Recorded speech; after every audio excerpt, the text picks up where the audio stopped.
আমাদের বাড়িতে আমার মা আর দিদা অসুস্থ, দুজনই বয়স্ক।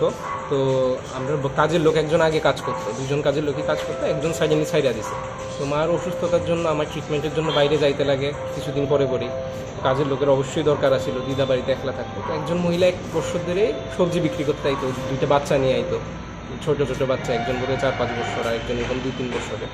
তো মা খুব ভালো পাইতো, মাও খুব মার অনেক সময় কেয়ার দেখাইতো, ওকেশনালি কাজের লোক না এলে খুব ঘরটার ঝাড়ু দিয়ে দিত। তো একদিন যখন কাজের লোক ছাইড়া দিছে, ও কইল যে ওই কাজ করবো, আমরা বাড়িতে কাজ করে দিই। তো মা কইছে আচ্ছা ঠিক আছে, গরিব মানুষ করুক। তো এরপরে হ্যাঁ করতে আসে, সবজি বিক্রি করতেই করতে আসে। এরপর বললো যে সবজি বিক্রিতে বেশি ইনকাম হয় না, তো ফুল টাইমেও করবো কাজ। তো প্রথমে আমরা সন্ধ্যা বিকালেই রাখছি। তো এর উপর এটা সেপ্টেম্বরের থেকে মোটামুটি ফুল টাইমও কাজ করতেছে। এরপর নভেম্বরে আমার ম্যারেজের ব্যাপার ছিল, ম্যারেজ নিয়ে হওয়ার কথা।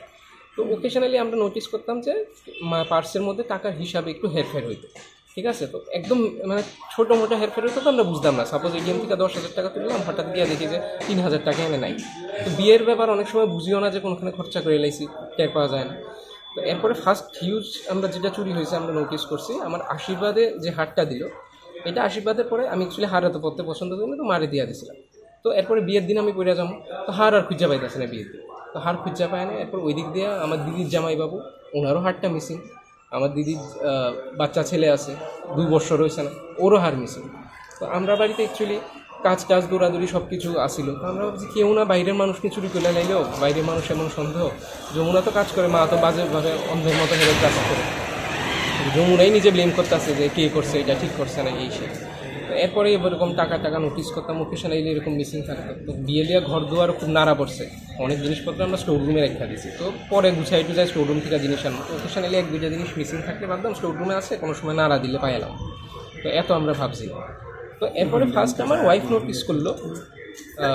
নোটিস করলো 26 তারিখে।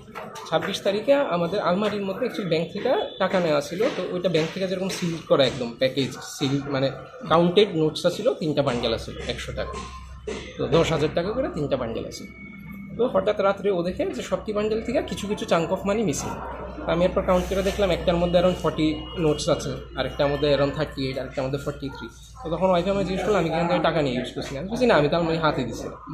তো আমরা এরপরে সাসপেক্ট করছি যে কেউ তো এখানে চুরি করছে। তো বাইরের মানুষ করার পসিবিলিটি নেই, আমরা দরজা আটকায় যাই, ঘরের মধ্যে একজনই ঢুকানো, ও আয়ার আমরা বিছনা গুছায় যায়, ঘরটাও মুছে। তো আমি যেহেতু ডিউটিতে থাকি, অনেক সময় বাড়িতে থাকি না, ওয়াইফও ডিউটিতে থাকে, তো মা আর দিদাই মেনলি বাড়িতে থাকে।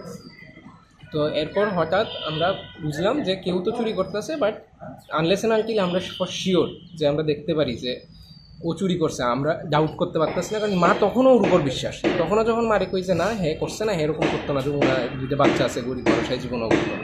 তারপর আমি ঠিক আছে, আমারও ডিউটি আছে, আমি যাবো গিয়া। আমি পুরানো একটা মোবাইল ফরম্যাট করে আমি ভিডিও ক্যামেরায় দিয়ে ব্রাইটনেস একদম কমায় চাটায় লাগাই দিয়ে গেছি।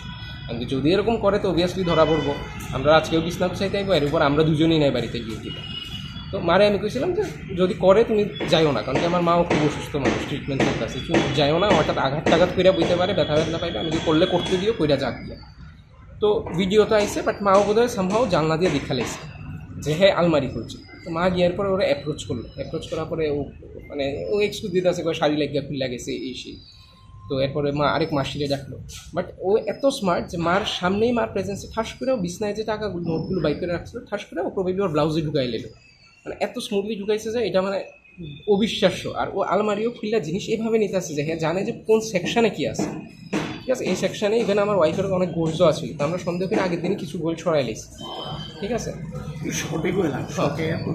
এরপরে তো আমরা ভিডিও রেকর্ডিংয়ে, এটা আইলো ভিডিও রেকর্ডিংয়ে। আর পরে আমার বাড়ি মানুষটারে কল করলাম, ওরাই ধরার পরে একবারও পালাই গেছিলো, পালাই যাওয়ার পরে আবার সবাই ধরে নিয়ে আরেকজনের বাড়ির ছাদের নিচের থেকে ধরে আনলো। এরপরে পুলিশকে ইনফর্ম করলো, পুলিশে ইনফরমেশান নিতে আসছিলো। ওই মুহূর্তে আমিও ডিউটি থেকে দৌড়ে এলাম, সেটা ওর সাথে কথা হওয়ার পরে এখন থানায় নিয়ে আসে, এখন পুলিশ ওরা ইনভেস্টিগেট করতেছে। কতদিন হয়েছে আপনার এর কাজ করে? ও সেপ্টেম্বর থেকে ফুল টাইম কাজ করতেছে। এর আগে ওকেশনালি কাজের লোক না এলে একটু উঠান ঝাড়ু দিয়ে দিত বা কর্মচ্ছা দিত, এতটুকু। ওর নাম যমুনা ভট্টাচার্য। জামাই হ্যাঁ, বাড়ি পশ্চিম ভুবন। আপনার বাড়ি? আমার বাড়ি ভাটিয়ানগর শিবশনী মন্দিরের কাছে। কী নাম আপনার? আমার ডক্টর ইন্দ্রিয়া। বাড়ি? এই তো শিব